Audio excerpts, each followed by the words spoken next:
Over the past few months, several of you have commented that you're worried about my safety because my tires are bald. Actually, they're beyond the point of bald and they're just downright sketchy. Well, it's time to remedy the issue, and for me, it's a no-brainer because 4 years ago, I bought two Firestone Firehawk Indy 500 tires for the rear. I did a review at the time. I'll put a link in your upper right-hand corner if you're interested, and I'm happy to report they have exceeded my expectations. The grip they provide is excellent, and they were easily able to put down all of the naturally aspirated horsepower I was making at the time to the ground.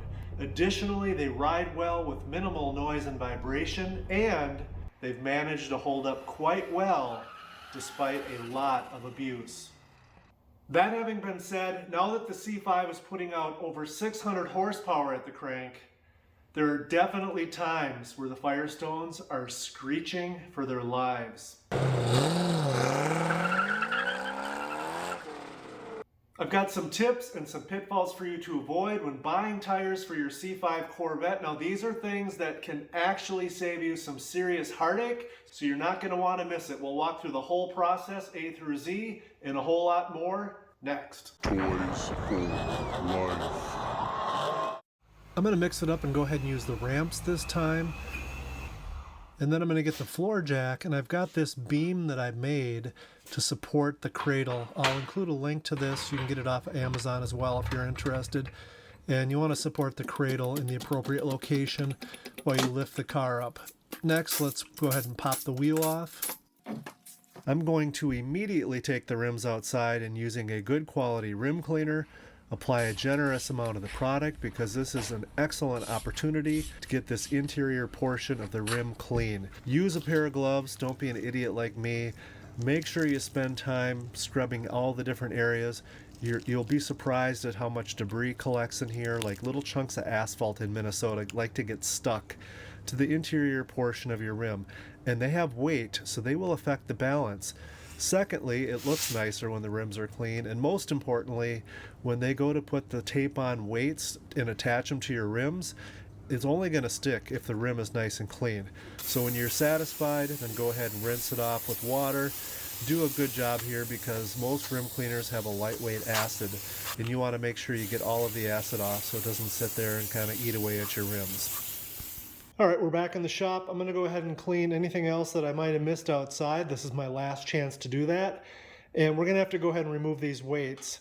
Now, if you have a brand new rim that's in pristine shape, you might want to get a plastic scraper for this purpose, but mine are far from pristine, so I'm just going to use a razor blade and be as careful as I can be. Then we'll use a little wax and grease remover or similar solvent to remove the adhesive that's left behind. Before I go ahead and remove the final two weights, let's talk about wheel weights a little bit more. Unfortunately, in order to properly balance your wheel, they're going to have to put weights near the outside edge and then also near the inside edge of your rim.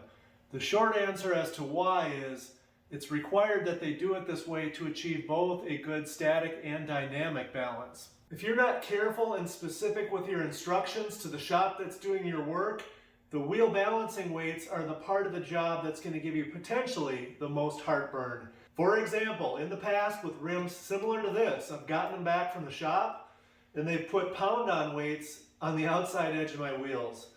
Not something that any of us C5 owners want. So make it crystal clear with written instructions, no pound-on weights on the outside. That having been said, pound-on weights are the most likely to stay put over the long term, so on the inside edge where nobody can see them, I'm okay with them using the pound-on style weights here. For the rear tires on your C5, there's really not much to it because there's a ton of room between the rim and your brake caliper. Hopefully they're able to get the wheel weights somewhat behind one of the spokes so that you don't have to look at them. On the front wheel, the problem is the caliper is much closer to the rim. So there's room for these thinner weights, and I'll measure them in a second so you know, but there's not much room for the thicker weights. And in my case, they're clearing because previously I shaved just a smidge off of these ridges. Not something I'd necessarily recommend. It's up to you if you'd want to do that to yours. It just took a little bit of material off, and they've been fine for 10,000 miles. So this is something you definitely want to keep in mind for any weight that they put in the first couple of inches of the outside edge of your rim. Time to order some tires, and for that I like to go to TireRack.com. I've used them for over a decade. They typically have the tires I want, good prices, real world reviews, and the best part is, with a simple click, boom, they're at the front door. Guys, I just got back from the tire shop getting these mounted and balanced, but I ran into a little bit of a hiccup. Yep. I was talking to the shop manager, who was a middle-aged fellow, seemed pretty experienced, and he strongly suggested I go with a static balance for a C5 wheel like this. And to refresh your memory, static balance is where you just have weights on one of the faces of the wheel as opposed to on both sides. I think done correctly with good equipment, the dynamic balance in an ideal world is better, but a static balance, allowing you just to use the clip-on weights, is probably more durable, and it's absolutely a cleaner look. So he could tell I was a little unsure of his suggestion, and he said, hey, go ahead and try it static balanced, and if you're not happy with it, just bring it back and we'll do a dynamic balance for you. So that's what I did. So I'm going to try this, and we'll go for a long test drive tomorrow and see if we notice any vibrations or anything. In the comments below, if you've got extensive experience, maybe you worked at a tire shop or for an equipment company, or maybe you've been down this path before and you've had successes or not so much success with static or dynamic balancing, weights falling off, that sort of thing, leave a comment below. We'd love to hear your experiences. So it's November here in Minnesota. It's getting dark early and cold. I'm going to get these put back on so I can go for a test drive tomorrow and see what I think.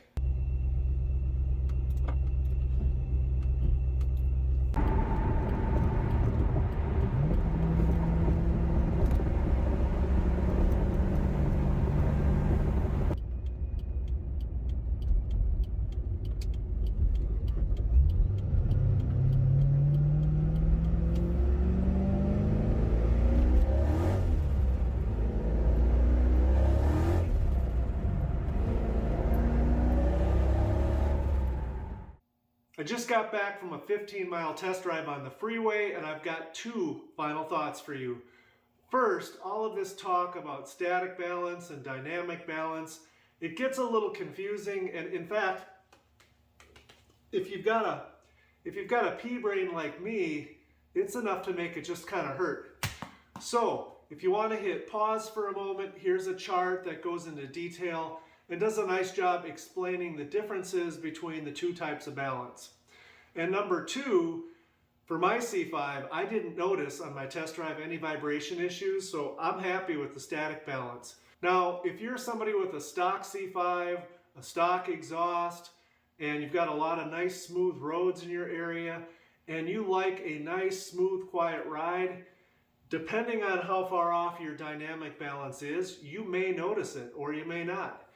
If you're somebody like me and you check all the boxes, you know, more horsepower, more noise, the roads in my area with Minnesota freeze-thaw cycles, they're not great. So in my situation, in my C5, it looks like the gamble has paid off for me because I won't have to look at any wheel weights for the next several years.